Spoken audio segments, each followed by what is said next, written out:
We are going to learn about rational numbers today. Now, what are rational numbers?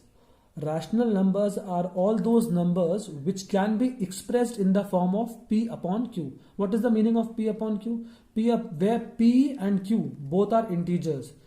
See, any number which can be expressed in the form of fraction, that is termed as rational number. For example, these are natural numbers. Natural numbers start from 1. This is the first natural number, 1, 2, 3, 4. We can express 1 as 1 upon 1. 1 upon 1 and 1 both are same and their values are also same. Similarly, in place of 2, we can write 2 upon 1. Similarly, in place of 3, we can write 3 upon 1 and so on. All these numbers 1, 2, 3, 4, they can be expressed in the form of fraction. So therefore, they are rational numbers. Similarly, whole numbers, they start from 0, 0, 1, 2, 3, 4. All these numbers can be expressed in the form of fraction. Fraction means P upon Q. But we have to keep one thing in mind, that Q should never be equal to 0. Q means denominator. Denominator should never be equal to 0. Now, we can write 0 as 0 upon 1. Similarly, we can write 1 as 1 upon 1. 2 as 1 upon 1. We have only changed the way of writing these numbers. The value of these numbers is exactly the same as it was earlier. 4 and 4 upon 1 are same. So all the numbers which can be represented in the form of fraction, these are all fractions.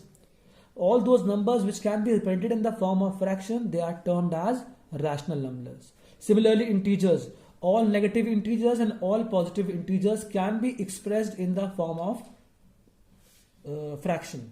We can simply put denominator in the denominator 1 over there and it will hardly make any difference here.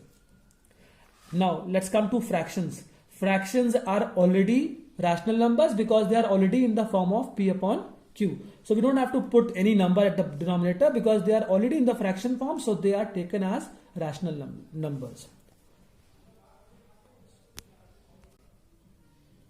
Now, what are the rules for division? As we all know, these rules we have studied in the lower classes also. Negative number divided by negative is positive. Negative number divided by positive is negative.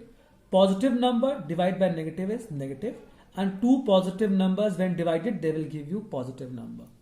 Let's come to now these examples. If I write minus 7 upon 5, it will be same as 7 upon minus 5. Whether we put negative sign in the numerator or in the denominator or at the center, it hardly makes any difference. They all are same. Plus 8 upon minus 9. Plus positive number divided by negative number will always give us negative answer. It was rule number 3, as I told you about 4 rules for division. Now, negative number upon positive number will give you negative.